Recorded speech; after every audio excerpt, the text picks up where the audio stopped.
தேர்தல் புறக்கணிப்பா இணைப்பு மையம் ஆலோசனை. மண்டலம் 2 மற்றும் 3 குடியிருப்போர் நல சங்கங்களின் இணைப்பு மையம் மற்றும் நல சங்கங்கள் தேர்தலை புறக்கணிக்கலாமா என்ற கருத்து பரிமாறப்பட்டது.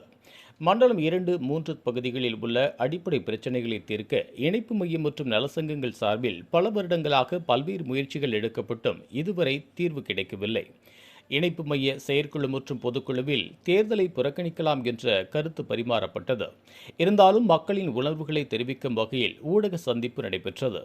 இதில் சில தீர்க்கப்படாத மக்களின் அடிப்படை பிரச்சினைகள் குறித்து இணைப்பு மையம் தலைவர் ஸ்ரீதர், செயலாளர் முருகையன் ஆகியோர் ஊடகங்களுக்கு விளக்கினர். அஸ்தினாபுரம் பகுதியில் வாழும் மக்கள் ஒவ்வொருவரும் கோடை காலங்களில் மின்வெட்டு, குறைந்த மின்னழுத்தம் காரணமாக பாதிக்கப்படுகின்றனர். இதை சரி செய்யும் வகையில் சென்ற வருடம் அறிவிக்கப்பட்ட துணை மின் நிலையம் அமைக்கப்படவில்லை.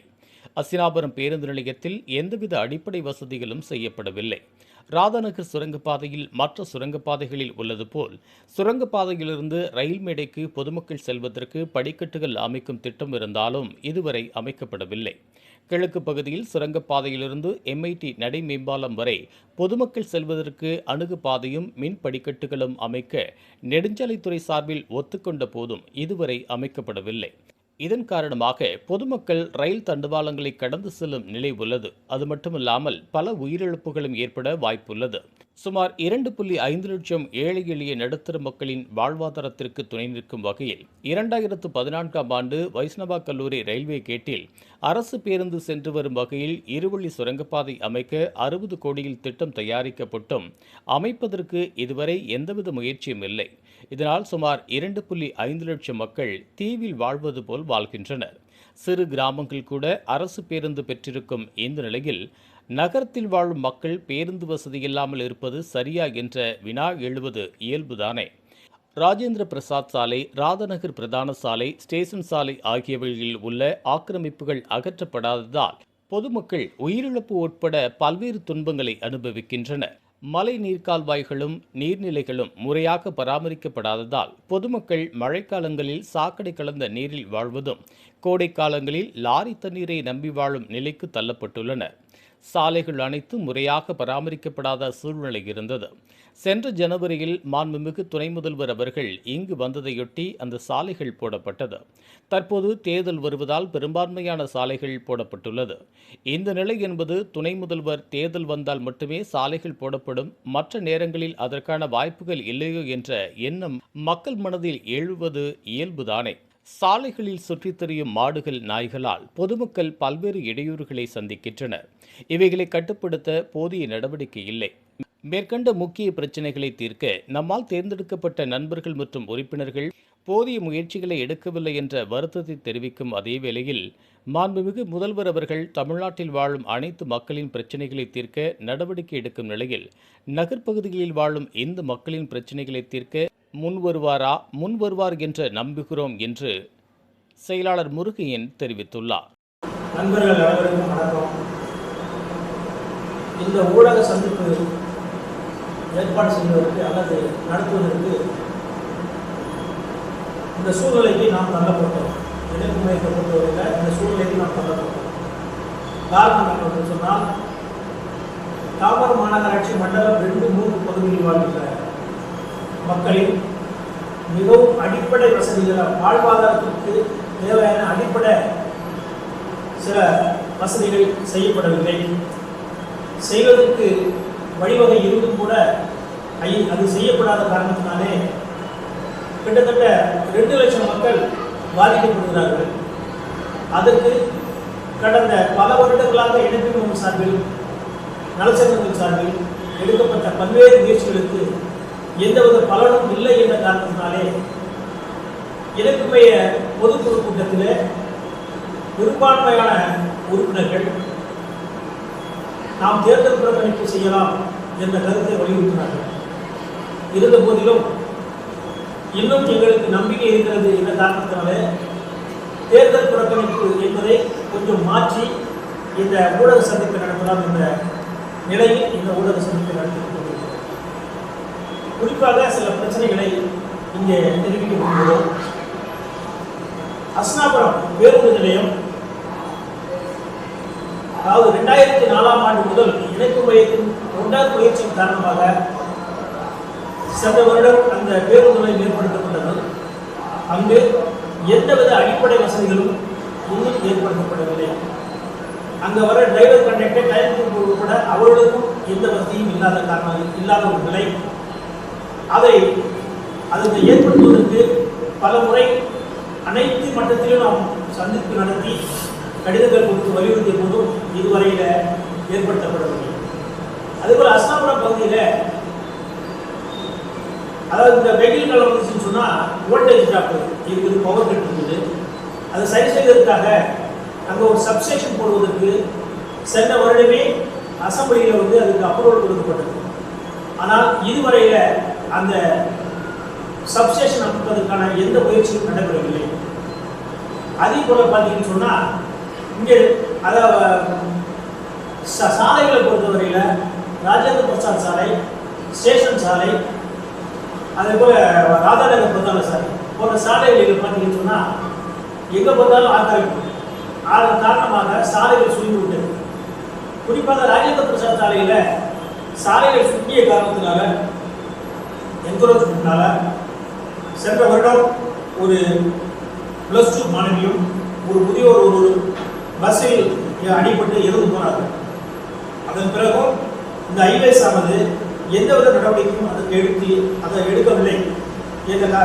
அந்த இறப்பு ஏற்பட்ட பிறகு நாங்கள் தொடர்பு கொண்ட போது உடனடியாக முழுவதும் என்கரேஜ்மெண்ட் எடுத்து விடுகிறோம் என்று கூறினார்கள். ஆனால் இதுவரை அதற்கு எந்தவித முயற்சியும் நடக்கவில்லை. அதே மாதிரி ஸ்டேஷன் சாலையில் அந்த சாலை 1971ஆம் ஆண்டு MIT நிர்வாகத்திடமிருந்து நகராட்சி சார்பில் கொஞ்சம் இடம் வாங்கப்பட்டது ரோடு போடுவதற்காக, ஏற்படுத்துவதற்காக. ஆனால் அப்போது இருந்த நகராட்சி நிர்வாகத்தின் சார்பில் வியாபார நோக்கோடு அங்கு ஒரு கடைகள் சிறு சிறு கடைகளாக கட்டி விட்டிருக்கிறார்கள். அப்போது வேண்டுமென்றால் அது சரியாக கூட இருந்திருக்கலாம். ஆனால் இப்போது பார்த்தீங்கன்னா குறைஞ்சது ஒரு நாளைக்கு 50,000 மக்கள் கிட்டத்தட்ட அந்த ரோடை பயன்படுத்துகிறார்கள். ஒரு 2 வீலர் போனாங்க, ஒரு ஆளுகள் நடந்து போக முடியாத ஒரு குறுகலாக இருக்குது. அந்த கடைகளை அழைச்சி விட்டு எந்த நோக்கத்திற்காக அந்த இடம் வாங்கப்பட்டதோ அதற்கு பயன்படுத்த வேண்டும் என்று இணைப்பு சார்பில் பல கடிதங்கள் கொடுத்து போராட்டம் நடத்தி வருகிறோம். இதுவரை அதுக்கு எந்த நடவடிக்கை எடுக்கப்படவில்லை. அதே மாதிரி ராதாநகர் பிரதான சாலையில் பார்த்தீங்கன்னு சொன்னால் இருபுறமும் மாலை நேரங்களில் தள்ளுவண்டி கடைகள், அந்த தள்ளுவண்டி கடைகளில் உணவுகள் கொடுக்கும் பொழுது அந்த வேஸ்ட்டை சாப்பிட நாய்களை கூடுகிறது. திருநாய்கள் 2 வீலரில் போகிற உடம்புலாம் விரட்டுகிறது. இந்த சூழ்நிலையை சொல்லி பல முறை நாங்கள் கடிதம் கொடுத்து வலியுறுத்தி அதற்கான எந்த நடவடிக்கையும் எடுக்கப்படவில்லை. அதே போல ராதாநகர் சுரங்கப்பாதை பார்த்தீங்கன்னு சொன்னால் இப்போ தான் போன ஜனவரியில் தான் திறந்தாங்க அந்த சுரங்கப்பாதை. ஆனால் அந்த திட்டத்தில் மற்ற சுரங்கப்பாதையில் உள்ளது போல சுரங்கப்பாதையிலிருந்து ரயில் நடைமுறைக்கு போவதற்கு மக்கள் போவதற்கு வடிகட்டிகள் அனுப்புவதற்கு அந்த ஸ்கீம்லேயே ப்ரொவிஷன் இருக்குது. அதை இன்னும் கட்டவில்லை. நாங்கள் ஹைவே சீஃப் இன்ஜினியர் சந்தித்து பலமுறை கேட்டபோது அது ரயில்வே தான் அந்த ப்ராஜெக்டே இருக்குது, உண்மைதான், அந்த ரயில்வே தான் கட்டணும் அப்படின்னு எங்களுக்கு தெரிவிக்கப்பட்டது. அதன் அடிப்படையில் பலமுறை GM, DRM போன்றவர்களை சந்தித்து கடிதம் கொடுத்தோம். இதுவரையில் அதுக்கான எந்த முயற்சியும் எடுக்கப்படவில்லை. அதே போல இது வேறு வழி இல்லாமல் நாங்கள் இப்போ ஹைகோர்ட்டில் எதிர்ப்பு சார்பில் வழக்கு கொடுத்து நாங்கள் கொடுத்த பெட்டிஷன், அதாவது படிக்கட்டு அமைக்கப்பட வேண்டும் என்ற அந்த பெட்டிஷன் மேலே 6 கேஸு ஆர்டர் கிடைச்ச 6 வாரத்துக்குள்ள அதை நீங்கள் கன்சிடர் பண்ணணும்னு சொல்லி நீதிமன்ற ஹைகோர்ட் எங்களுக்கு தீர்ப்பு வழங்கியிருந்தது. இந்த காற்று வரல, அதனால் அது அப்படியே இருக்குது.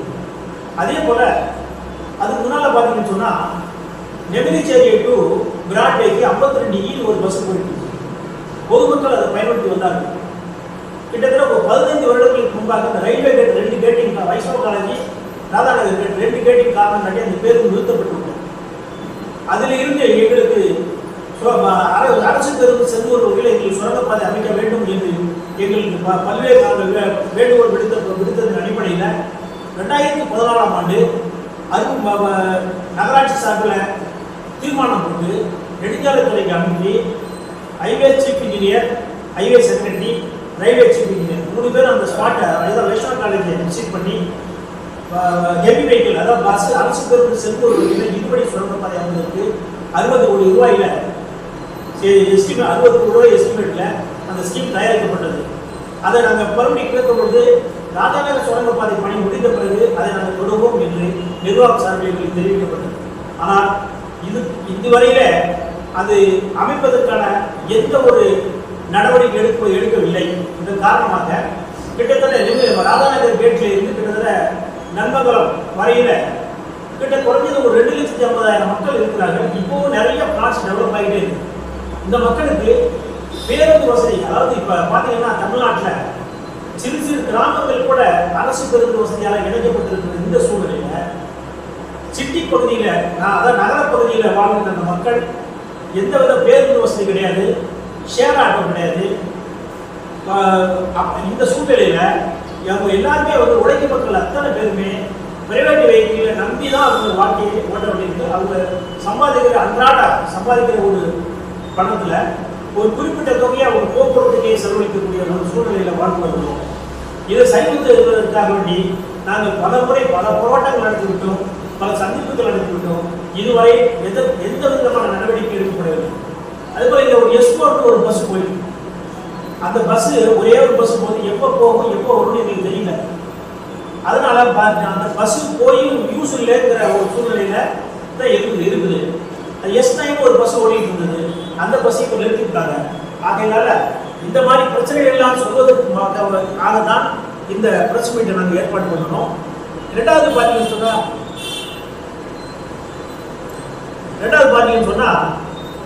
இங்க வந்து தாம்பரம் மாநகராட்சி மண்டலம் 2, 3ல கிட்டத்தட்ட 9 நீர்நிலைகள் இருக்கு.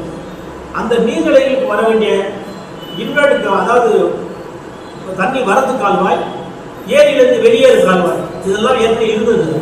அந்த கால்வாய்கள்லாம் இப்போ எங்க இருக்குன்னே தெரியல. இதன் காரணமாக பார்த்தீங்கன்னு சொன்னால் மழைக்காலங்களில் மழை பெய்யும் போது சாக்கடை கலந்து தண்ணியில் குறைந்தது 1 மாதம் அந்த மக்கள் வாழ்கிறாங்க. அதனால பல்வேறு நோய்களுக்கு ஆளாகிறாங்க. இதையெல்லாம் சரி பண்ணுவதற்கு அனைத்து மழைநீர் கால்வாய்களை தூர்வாரி கால்வாய்கள் இல்லாத பகுதியில் கால்வாய்கள் உருவாக்கி அதை நீங்கள் மழைநீர் ஏரிகளுக்கு முறையாக போய் சேர வேண்டும் என்று எங்கள் ஒரு வேண்டுகோள் இதுவரையும் கவனிக்கப்படவில்லை. இது ஒவ்வொரு வருடமும் இதே தான் இருக்குது. அதே போல நீர்நிலைகள் எல்லாமே அதோட ஒரிஜினல் பொசிஷன்ல எந்த நீர்நிலையுமே இல்லை. ஒன்று முழுசா காணாம போச்சு, இல்லைன்னா பாதி முக்கால்வாசி காணாம போச்சு. இப்படி ஒரு சூழ்நிலை தான் இருக்குது. இந்த நீர்நிலைகளை குறித்து மாநில பசுமை தீர்ப்பாயம் முதல் மத்திய பசுமை தீர்ப்பாயம், உயர்நீதிமன்றம், உச்சநீதிமன்றம் போன்றவைகள் பல தீர்ப்புகளை கொடுத்திருக்கிறது. இதை அமல்படுத்துவதற்கு எந்த நிர்வாகமும் தயாராக இல்லை, அதை செய்யவும் இல்லை. இதன் காரணமாக மழைக்காலங்களில் சாக்கடை நீர் கலந்த நீரில் மக்கள் வாழ்வதும், வெயில் காலங்களில் வாடகைக்கு, அதாவது லாரி தண்ணியை நம்பியே வாழ வேண்டிய சூழ்நிலைக்கு மக்கள் தள்ளப்பட்டிருக்கிறார்கள். இந்த மாண்புமிகு முதலமைச்சருக்கு எங்களுடைய வேண்டுகோள் என்னவென்று சொன்னால், எல்லா ஊர்களிலையும் பார்த்தீங்கன்னா எல்லா மக்களுக்கும் நல்லது பண்ணுறீங்க. இந்த நகரப்பகுதியில் வாழ்ற மக்களுக்கு இந்த மாதிரி இவ்வளவு பிரச்சனை, அடிப்படை பிரச்சனைகள் நாங்கள் உணர்ந்துட்டு இருக்கோம். முதலமைச்சருக்கும் நாங்கள் வந்து சிஎம் செல்லுலாம் நம்ம கடிதம் கொடுத்துருக்கிறோம்.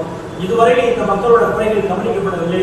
இனிமேலாவது கவனிக்கப்படுமா என்ற ஏக்கத்தோடு தான் இந்த நாங்கள் ஊடக சந்திப்பை நடத்துகிறோம்.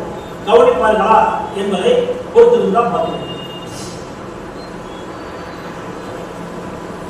நண்பர்களுக்கு அன்பான மாலை வணக்கங்கள். இந்த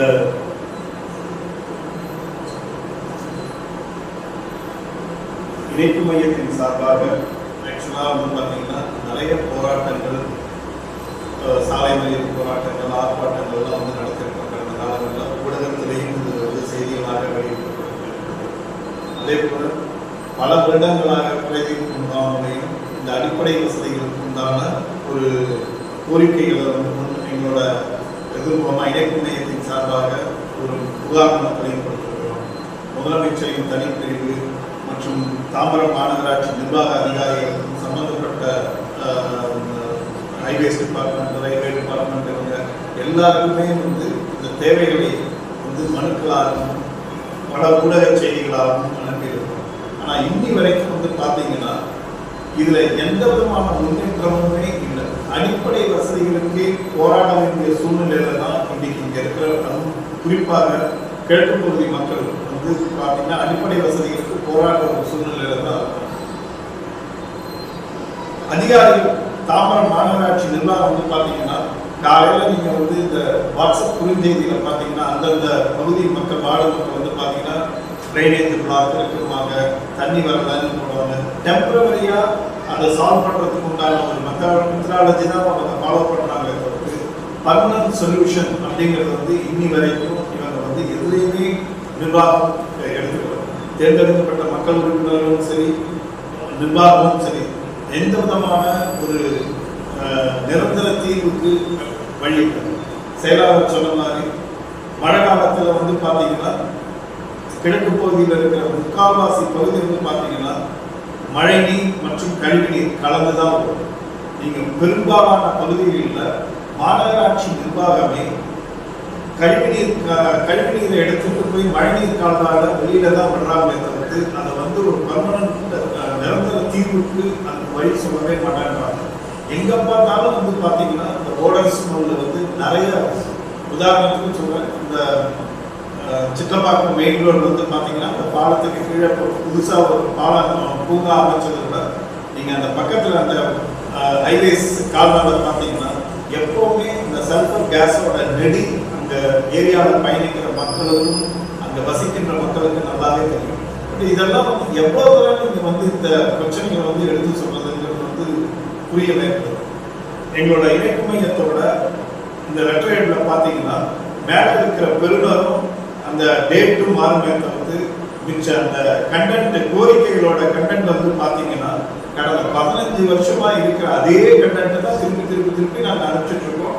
வர்ற அரசாங்கமும் சரி, இல்லை வந்து மாநகராட்சி நிர்வாகமோ இல்லை நகராட்சி நிர்வாகமோ யாருமே இதற்கு வந்து ஒரு தீர்வு வந்து கொடுக்க மாட்டேங்கிறாங்க. எத்தனை பிரச்சனைகளுக்கு எப்படிதான் போராடி அதை கொண்டு வருவது அப்படிங்கிற ஒரு மனநிலையில வந்து நாங்கள் இருக்கிறோம்.